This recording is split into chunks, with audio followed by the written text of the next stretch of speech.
بسم اللہ الرحمن الرحیم۔ السلام علیکم سامعین محترم، یقیناً سب آپ خیریت سے ہوں گے۔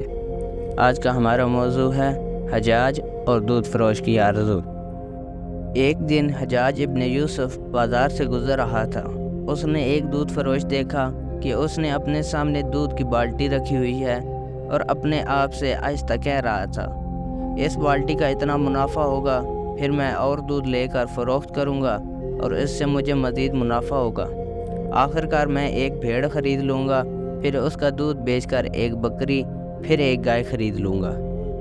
یوں میرا کاروبار ایک دن عروج تک پہنچ جائے گا اور میرا شمار کوفہ کے دولت مندوں میں سے ہونے لگے گا۔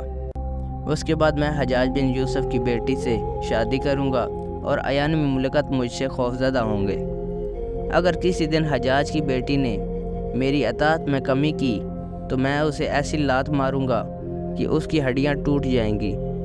یہ کہہ کر اس نے لات ماری اور لات دودھ کی بالٹی کو لگی تو سارا دودھ زمین پر بہہ گیا۔